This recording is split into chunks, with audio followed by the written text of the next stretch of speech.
OutDaughtered. Busbys celebrates sweet grandma's birthday. Family reunites. Adam started the morning by saying he couldn't believe how fast the week had gone, and honestly, the whole year felt like a blur. He said that today felt extra special because it wasn't just any ordinary family day. It was Grandma's birthday, and for the Busbys, that meant the house was about to be packed with noise, laughter, and the kind of controlled chaos that only their big family could create. He said he woke up feeling grateful, a little overwhelmed, and also excited because he wanted the day to feel perfect for her.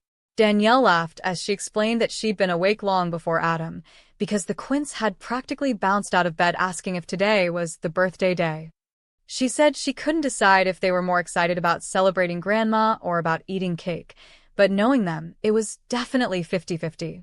She said that Grandma was someone who deserved all the big fuss anyway, because she had been there for their family through every messy toddler year, every meltdown, every school project, every high-stress moment, and every big celebration. She said that when someone does that much for you, a busy house and extra loud kids feel like the least you can give back. The twins, Ava and Olivia, were already arguing over who had the better idea for what Grandma should wear for her birthday dinner, and Hazel kept insisting that Grandma absolutely needed a sparkly birthday hat. Riley was campaigning to be the surprise coordinator of the day, whatever that meant, and Parker was very invested in making sure the house smelled like whatever candle she approved for special occasions. The way she said special occasions, with her hands on her hips, made Danielle laugh as she retold it.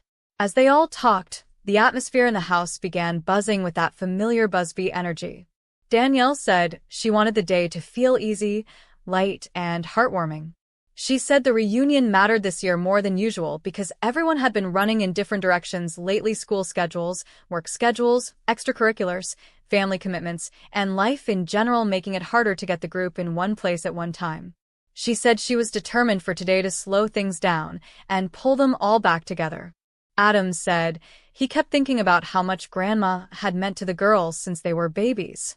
She'd held them when they were tiny enough to fit in the crook of one arm, fed them on the hardest nights, rocked them through fevers, and helped them learn to read, count, tie their shoes, and most recently, talk through their growing-up feelings. He said she had a way of calming a room even when the house felt like 5 celebrations happening at once. He said he hoped today would make her feel loved in the way she always made them feel supported. Danielle said that the idea for a family reunion-style birthday didn't come from her or Adam, it actually came from Blake, who called it a cozy kind of reunion. Blake explained that Grandma always showed up for everyone else, and she wanted everyone to show up for her for one whole day. She said she wanted people laughing, talking, hugging, telling stories, eating together, and just being present. She said the little girls might get excited about balloons and candles, but she thought Grandma would care most about time.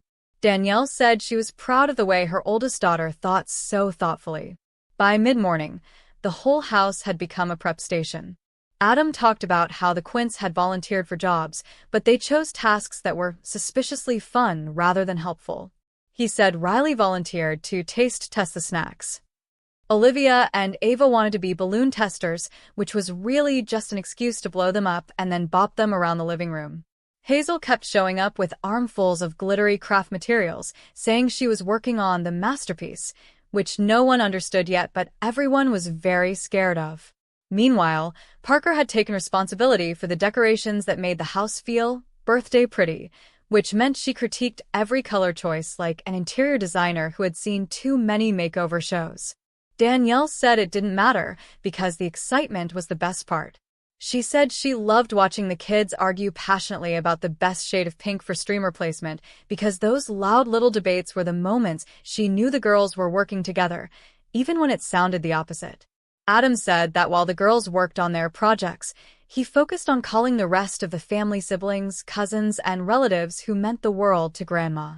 He said he didn't know how many would make it because everyone had work and responsibilities, but once he explained that it was a reunion-like birthday celebration, people started responding with big yes. He said it made him happy because he knew Grandma would never ask for a big gathering on her own, but she would melt when she saw everyone walk in. As the day stretched toward noon, Danielle shared that the kitchen had turned into what she called Birthday Central. She said she had insisted on keeping the food simple because she wanted to enjoy the day instead of juggling a dozen recipes. She said family gatherings shouldn't feel like a performance, they should feel like warmth. She said she prepared easy favorites that made everyone comfortable: sandwiches, salads, fruit trays, and a dish that Grandma loved the most.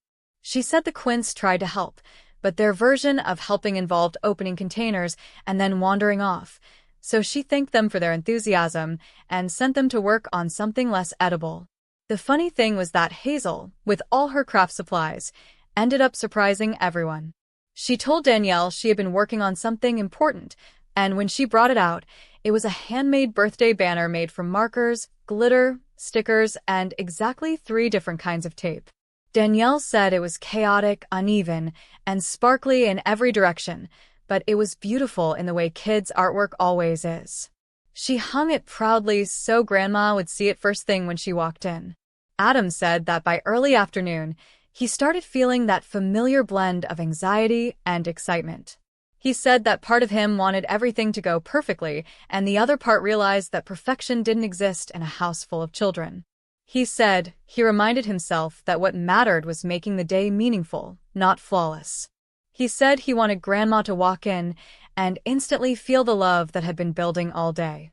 The girls had been practicing what they called their birthday greeting. They lined up repeatedly, taking turns deciding who would say what and who got to hand Grandma her first card. It wasn't really organized, but it was sweet. Blake tried to help guide them, but the Quints were too excited to follow directions for more than 3 seconds at a time. Danielle said she tried not to hover. She wanted them to take ownership of the day because she knew Grandma would love nothing more than seeing her grandkids give from the heart. She said the girls' creative chaos was part of the fun. By the time the doorbell rang for the first time, the whole house lifted in energy. Adam said he felt the sound hit him in the chest because he realized the reunion had officially begun. Family members began filing in, with smiles, hugs, birthday bags, and greetings that felt like picking up a conversation where it had left off months ago. Danielle said the house suddenly felt full in the best way, people laughing, catching up, and calling out the girls' names like they hadn't seen them in years. The girls scattered between greeting guests and showing them decorations. Riley bragged about her role as surprise coordinator. Ava and Olivia told everyone about their balloon skills. Parker announced that she had chosen all the candle scents in the house, which was her way of saying she curated the atmosphere. Hazel tugged people toward her glitter banner every 5 minutes, and Blake gave small tours of the setup because she was proud of helping plan the day. As more people arrived, the noise rose, but so did the warmth. Danielle said it reminded her how much she loved big family gatherings, even when they were loud, messy, and full of overlapping conversations. She said the house felt alive in a way you can't force. It only happens when people feel comfortable enough to be themselves. Then finally Grandma arrived. She didn't walk in expecting a huge fuss. She thought she was coming for a simple dinner. She didn't know that cousins, siblings, aunts, uncles, and so many loved ones were hiding just out of her first sight line. Adam and Danielle both later laughed while describing the look on her face when she turned the corner and saw the crowd. She gasped, then teared up, and then covered her face with both hands like she didn't know what to do with all the love hitting her at once. The girls' greeting plan completely fell apart the second they saw her. All 5 of the Quints rushed her in one giant group hug that nearly knocked her backward. Blake was behind them, smiling wide, and wrapped her arms around the group too. Grandma just stood there, surrounded by her grandkids, shaking her head with that tilted smile she got when she felt deeply touched. Family members cheered, clapped, took pictures, called her name, and hugged her tightly. She kept saying she didn't expect any of this, that it was too much, but her eyes said she loved every second. From there, the day unfolded into the kind of reunion everyone needed. People shared stories from childhood, memories from holidays, and funny things that had happened in the past year. The cousins played together like no time had passed. The adults caught up on work, life changes, hopes, and plans. Danielle said she looked around at one point and felt grateful that family traditions still mattered, even in a busy world. The girls performed a birthday performance that wasn't exactly rehearsed, but was extremely enthusiastic. They sang a silly version of Happy Birthday, then danced in a circle around Grandma, who couldn't stop laughing. Danielle said it was the kind of imperfect moment that ends up being unforgettable. Adam said that the best part of the day came when people began sharing stories about Grandma's stories of her helping them, guiding them, supporting them, and showing up in the quiet moments that often go unnoticed. He said she listened with her hand pressed to her chest like she didn't realize how deeply she had affected everyone in the room. When dinner began, the conversations deepened. People talked about resilience, about growing up, about family strength, and about being grateful for the people who anchor you. Danielle said she felt like the day reminded everyone that families weren't meant to be perfect, they were meant to be connected. Later in the evening, Grandma sat with the girls around her like she always did. She told them stories from when she was young, stories from before their parents were born, stories about her first jobs, her childhood memories, and the lessons she wished someone had told her earlier. The girls listened in a way that surprised everyone, quiet, still, attentive. Danielle said those were the moments she treasured most, the ones where the generations connected so naturally. As night moved in, people began saying their goodbyes. Hugs lasted longer, promises to visit soon felt more sincere, and the house slowly returned to its usual state, though still filled with warmth from the day's celebrations. After everyone left, Adam said the girls crashed on the couch in a tired pile, still buzzing from the excitement, but clearly ready for bed. Danielle said she felt exhausted too, but it was the good kind, the kind that comes from a full day well spent. When Grandma hugged Adam and Danielle before leaving, she told them it was the best birthday she'd ever had. She said she didn't want gifts, she didn't need anything fancy, she just wanted her family together. She said that today gave her exactly that. After she left, Adam stood in the quiet living room and said the house felt different. Not empty, just peacefully full in a quieter way. He said he hoped the girls would remember these days when they grew up, the days where family felt close and traditions felt meaningful. Danielle said she hoped the same. She said the girls might not remember every detail, but they would remember the feeling of being part of something loving and steady. And that was how the Busbys ended their day, tired, grateful, and closer than they had been in a long while. A family, a birthday made special, a moment cherished, and a reminder that at the end of all the noise and schedules and busyness of life, what matters most is time spent together. Who stars in OutDaughtered, Season 10. TLC's Busby family explores new challenges in upcoming season. The story of the Busby family has always been equal parts unbelievable, heartwarming, chaotic, and inspiring. As OutDaughtered enters Season 10, the same cast that fans have grown up with returns, but with new energy, new worries, new growth, and a fresh wave of challenges that only a family of 6 daughters could experience. In this direct script, we explore who stars in the upcoming season, how their personalities have evolved, and what kinds of emotional, humorous, stressful, and uplifting moments viewers can expect. Season 10 is not just another season of the Busbys living life, it's a chapter that feels more mature, more real, and more reflective as all 6 girls move deeper into the preteen years. The script begins by grounding the audience in the central figures that have shaped the show from the very start. Adam and Danielle Busby, the only parents in the world to raise all-girl quintuplets alongside their oldest daughter, Blake. Even after a decade of filming, their presence remains strong, steady, and surprisingly refreshed. Season 10 brings a new kind of quiet determination in both of them, something that feels less like surviving chaos and more like figuring out how to prepare for the next phase of life as these girls inch closer to teenagerhood. Adam, as always, is the father whose emotions run on the surface. In this season, his star role is defined by his shift from the parent who once panicked over formula and nap schedules to the dad who is trying to understand complicated preteen moods, school pressures, evolving friendships, and the girls' increasingly different personalities.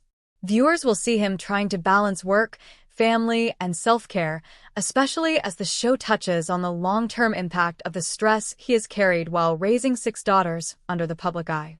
His screen time focuses not just on his parenting but also on his attempts to remain emotionally grounded and connected to his daughters as they grow more independent. Danielle continues to play the powerful center of the family. Her role in Season 10 deepens as she navigates the emotional and physical demands of motherhood, with 6 growing girls, all with different needs, preferences, and temperaments. She is shown taking on challenges with her health, her business ventures, and her mission to keep the Busby household running. Instead of the overwhelmed mom of early seasons, Season 10 portrays her as strong, wise, and often humorously exhausted but also deeply anchored in family values. Her star presence shines through conversations about how fast the girls are growing, how she tries to maintain boundaries, and how she encourages each daughter to build confidence and individuality. Together, Adam and Danielle's relationship remains relatable and authentic. Even when disagreements arise, Season 10 shapes them as a couple determined to stay on the same team, especially during key moments like school planning, social conflicts among the girls, or decisions about how much the Quints should participate in extracurricular activities. Their chemistry is less about romantic gestures and more about partnership, something that feels especially genuine and appropriate for the rhythm of their busy household.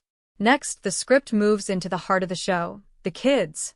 Season 10 brings the spotlight back to the 6 Busby daughters, each of whom enters the season with new layers to their personalities.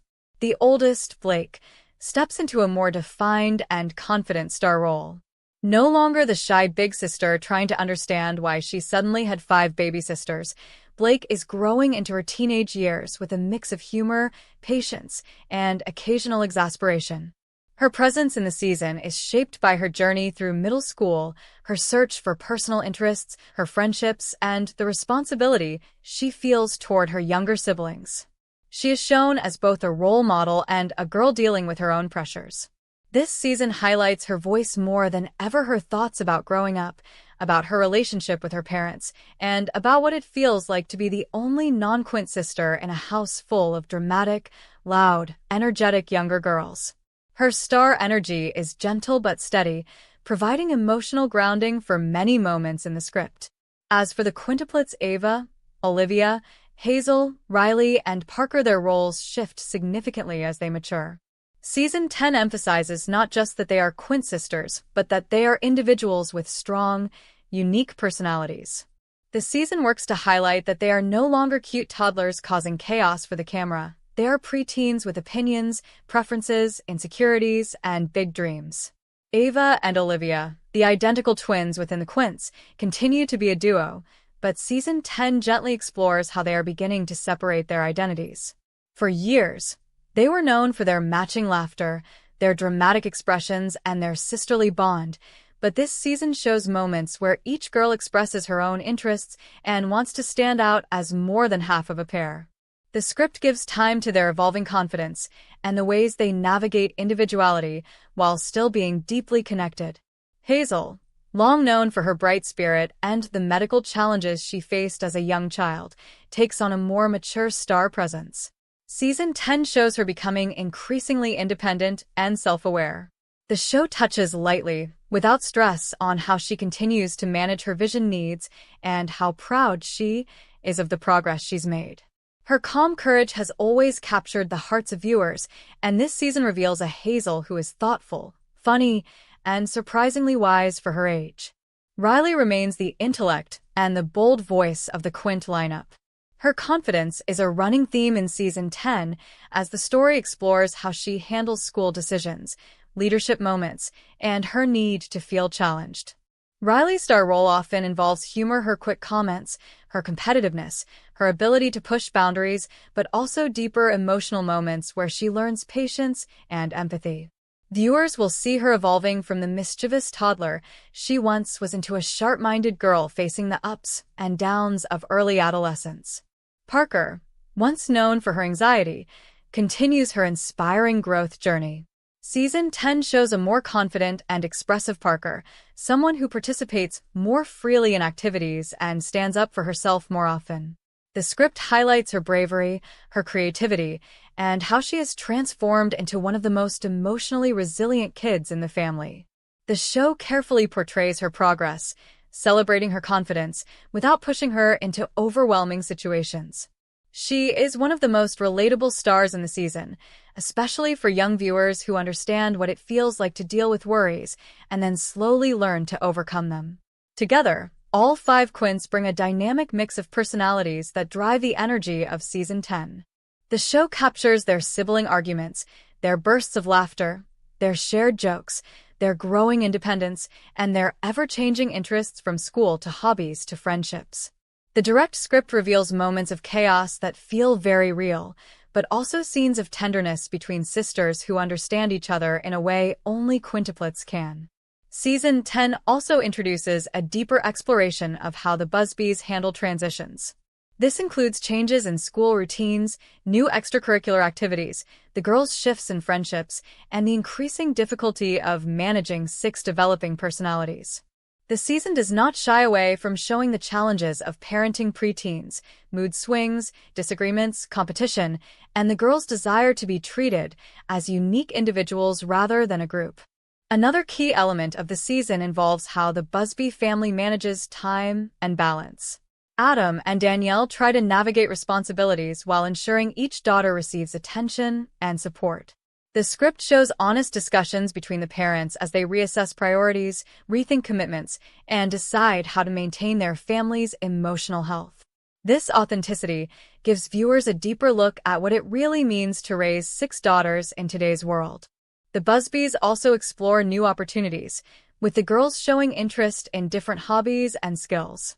Season 10 highlights their activities: sports, arts, friendships, academic interests without turning their childhoods into pressure-driven storylines. Instead, the show focuses on their joy, their frustrations, their learning curves, and their growth. The direct script carefully avoids sensationalizing any challenges. Instead, it emphasizes the Busby family's resilience, teamwork, and humor.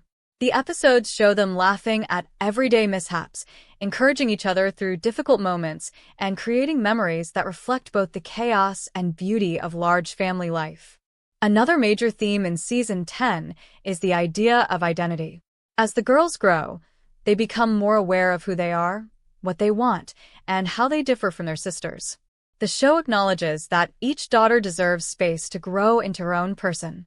Viewers will see moments where the girls ask deeper questions, express new emotions, or struggle with the expectations that come from being part of a famous family.